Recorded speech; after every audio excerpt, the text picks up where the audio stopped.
One day, my husband, Robert, came home with his ex-girlfriend and her child. Heads up, if you leave me, the three of us could live happily ever after. Even Mom would get to hold a grandchild. My husband pressured me to divorce him, so I agreed. Why? Because I have an ace up my sleeve that he knows nothing about. I can't help but look forward to the look on his face when he finds out. The anticipation is just too thrilling. My name is Amelia. I'm 35 years old. I've been married to Robert, who is 5 years my junior, for 3 years now. We don't have any kids yet. After a while into our marriage, my mother-in-law became pretty pushy and wanted a grandchild. Amelia, you've been married for 3 years, right? When will I see a grandkid? How much longer do you want to keep me waiting? Lately, she's been rushing me with a phone call every other day asking if a grandchild is on the way yet. I couldn't take it anymore, and I talked to Robert about it. Robert, I got another call from your mom today. It's becoming so frequent, it's making me feel down every time the phone rings. Don't worry about it. We agreed to have kids at our own pace. Robert reassures me, but I still feel uneasy. We're not on bad terms as a couple, so it's not impossible for us to have a child. Could it be that one of us has fertility issues? Just when I started thinking about that, my mother-in-law suggested we should get a fertility test. Hey, Robert, your mom suggested we get a fertility test today. I think I want to take it. There's no need. We'll have a baby when it's time. Then you go ahead and tell her that. I couldn't help but raise my voice at Robert. He doesn't seem worried about not having a child. And when it comes to his mom, he doesn't seem worried about not having a child. And when it comes to his mom, he thinks it's best to ignore her. It's me who's left feeling miserable. Doubting Robert's reliability, I decided to go for a fertility test without telling him. If the issue is with me, I want to tackle it sooner rather than later. Plus, I'm older than Robert, so the pressure is really on. To cut to the chase, my test results were fine, so maybe the issue is on Robert's end. So, Robert, about that fertility test we talked about the other day? When I bring it up, Robert doesn't even try to hide his irritation. Really? This again? Haven't I told you I'm sick of hearing baby, baby? Makes me not even want to try for a kid. Let's drop it, okay? Robert shuts down, not willing to hear me out. All I wanted to do was share the test results. Why is he so angry? I don't want this tension hanging over our relationship. Ultimately, I decided to keep the test results from Robert. Ignoring my feelings, my mother-in-law calls. Amelia, what's happening with having kids? I hate to say it, but at your age, your window is closing fast. Could it be your age that's the problem? I wanted to say I'm not the issue, but that would mean indirectly pointing the finger at Robert. That would surely get back to him. So I hold my tongue, enduring her remarks. Even Robert knows I'm looking forward to grandchildren, so why did he marry an older woman who can't have kids? My mother-in-law, convinced I'm the problem, won't stop nagging. Her complaints are now seeping into Robert as well. Robert, can you please tell your mother to stop talking about babies?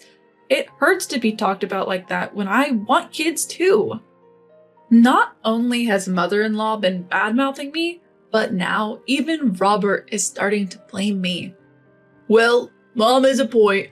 My friends were saying at the reunion that it's harder to have kids with an older wife. Robert now firmly believes I'm the issue, swayed not just by his mom, but also old classmates.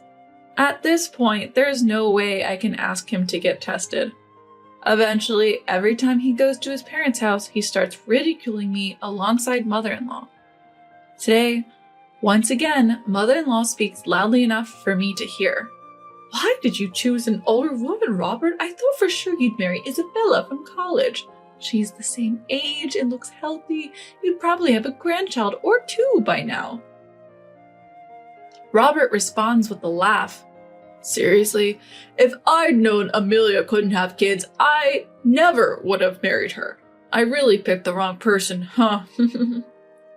Ever since then, my trust in Robert dwindled. Whenever we were together, I couldn't help but give him the cold shoulder. As a result, Robert started coming home less and less. I don't need dinner tonight. Got it.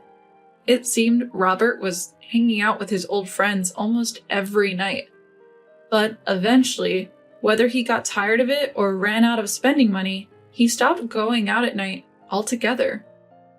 So, you're not going out drinking anymore? Annoyed, he replied. So what? Does me being home bother you or something? Not at all. I was just thinking it's nice for a married couple to share meals. Even though the pressure from my mother-in-law was persistent, I started to feel that growing old together was enough, even if we couldn't have children. That's why I started treating Robert better and making the most of our time together. However, Robert started going out again on weekends. In our college days, sudden invites were frequent, but those calls had ceased lately. If he starts coming home late again, that's gonna suck. As I waited for him to come back, what actually happened was far worse. Robert came home with a woman and a baby. Who's this? She's an old classmate, Isabella. Isabella was, if I remember correctly, Robert's college girlfriend that my mother-in-law mentioned. Why on earth would she be here? And she's holding a baby. Could it be they had a fight? Please divorce Robert. Excuse me? I looked at Robert and he looked more serious than I'd ever seen him. I had a bad feeling about this. Amelia, hear me out. I've decided to start over with Isabella. What do you mean? I met her again at last year's reunion and I realized she's the one I truly love. She's pregnant with my child. Your child? Robert, you can't be serious. It's true, but Isabella knew I was married, so she initially planned to raise the child on her own and gave birth in secret. Robert looked at Isabella with love. So why bring this up now? Isabella humbly replied, After seeing my child's face, I just wanted a normal life for them. I didn't want them to grow up as a single mother's child, but to be loved by both parents. How selfish. I get it. It's selfish, Amelia. I'm sorry for taking Robert away from you, but this child really needs a dad. Amelia, that's how it is. Then Robert chimed in. Look, I've always wanted a kid too. Everyone wins if you just let me go. So will you divorce me? I'm not the one who can't have kids. I forgave all his past wrongs and committed to our life together, and now this? Something inside me snapped. Fine. I agreed to the divorce. By the time I realized it, the words were out of my mouth. Hearing that, Robert leaned in, looking pleased. Thanks. I knew you'd understand, Amelia. So when can you move out? It seemed they couldn't wait to kick me out and start their new life in this home. How utterly self-centered. If that's what you both want, I can leave immediately, but I have a condition. You both have been dating since last year, right? You're aware that you're cheating. Well, we couldn't help it. We reconnected at a reunion and couldn't stop our feelings. I feel the same way. Isabella sparkled in agreement. I think the fact we've conceived proves that we're blessed. Happy-go-lucky, both of them. It's terrifying that they think I'd be okay with this. Good. I'm glad you admit to the cheating. Now I can cleanly claim compensation in the divorce. Upon hearing this, Robert and Isabella went pale instantly. Compensation? Are you a demon? You plan to take money from us while we're raising a child? Exactly. You've never had a child, Amelia. You don't get it. I have no intention of listening to either of you, I said coldly and in a low voice. I don't care about your circumstances. If you cheat behind my back and then unilaterally demand a divorce, it's only fair that you owe me compensation. Monster! Devil! Heartless woman! They shouted and screamed, spit flying. Ignoring them, I went in for the kill.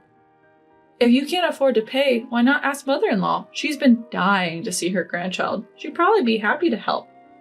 You're right. Mom will definitely help us out. Seemingly reassured, they agreed to pay me the amount I demanded. Of course, I also tacked on the cost of my accommodation until I could find a new home. To avoid future complications, I made sure they signed an agreement. Shall we go tell mother-in-law right away? Yeah, Mom will be so thrilled to finally have a grandchild. Ignoring my presence, Robert and Isabella excitedly discussed their new life. Later, when we visited mother-in-law at her home, we told her the whole story. Then mother-in-law exclaimed with surprise, "Robert, well done! I told you so, didn't I? It's better to marry a classmate. I always thought you and Isabella would be a better match than that old Amelia." Turns out my mother-in-law is just like Robert and Isabella. They only think about themselves. Soaking up mother-in-law's praise, Isabella is over the moon. "Mother-in-law, thank you. Now let me hold that long-awaited grandchild of mine." Robert stopped mother-in-law as she immediately moved to hold the baby. But there's a problem. Amelia is demanding a settlement. What a greedy woman! She says it's a condition for the divorce. Isabella and I want to be together as soon as possible and let you hold your grandchild, Mom. Robert, you're such a kind son. I'm proud of you. But we're going to need money for raising the kid. We can't make ends meet if we pay the settlement. Mother-in-law then smiled warmly at them. If that's the case, leave it to me. I've saved up some money for my grandchild. Use that to pay off the settlement. Thank you, Mom. Thank you, mother-in-law. Now let me hold the baby. Oh, how adorable. Those eyes are just like Robert's when he was a baby. To an outsider, they look like 3 happy generations of a family, blissfully unaware that it was all a facade. Here's the amount for the settlement. Oh, and let me give you this as well. When I showed the document, mother-in-law instantly frowned. What's this? These are the results of my fertility test. I thought you all should know the truth. I showed everyone the test results.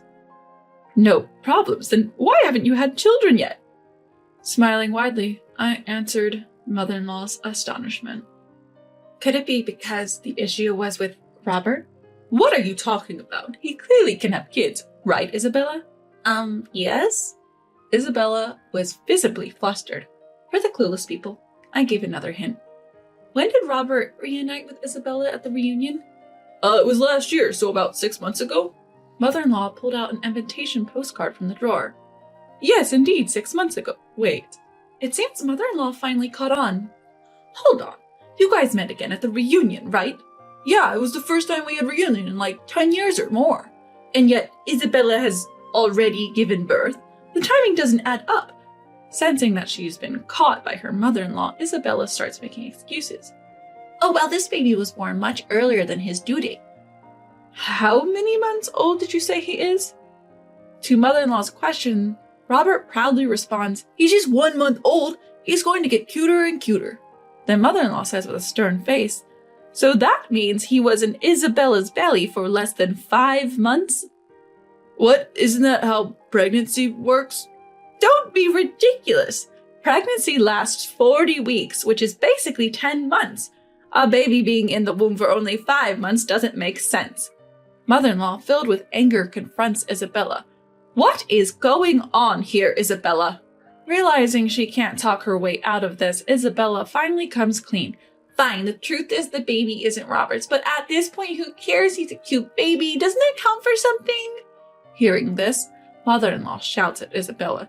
Don't joke around. What I want is Robert's child, my own flesh and blood.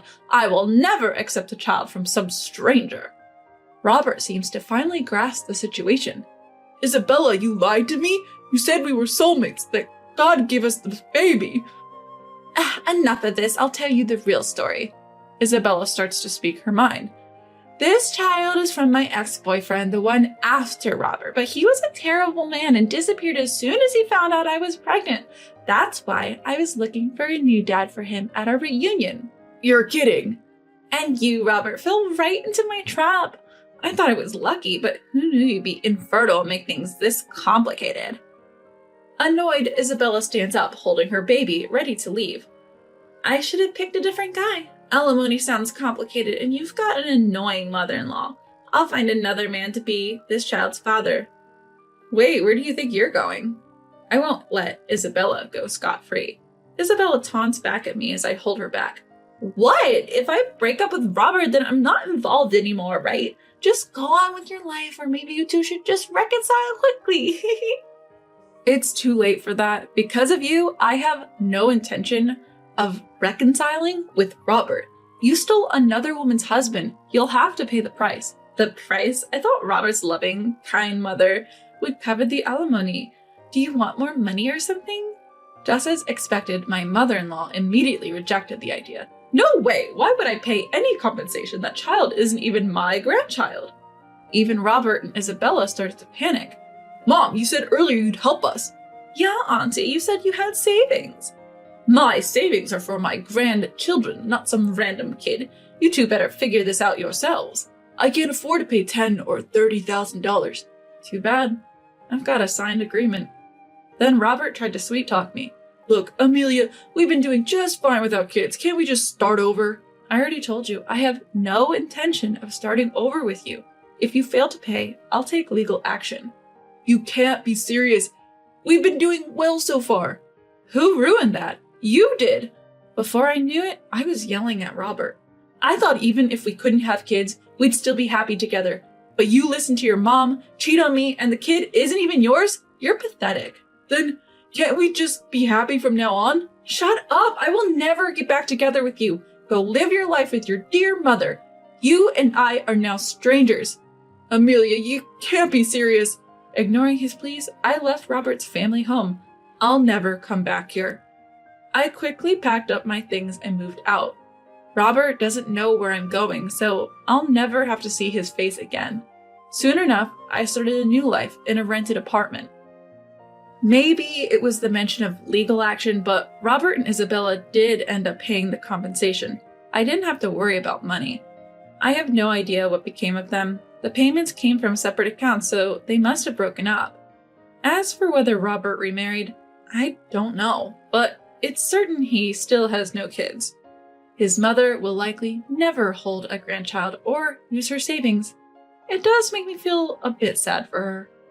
A year after leaving Robert, I was proposed to by a coworker. We now have 2 children, and our family of 4 is happily living life. From here on out, I plan to fully enjoy this newfound happiness with my family.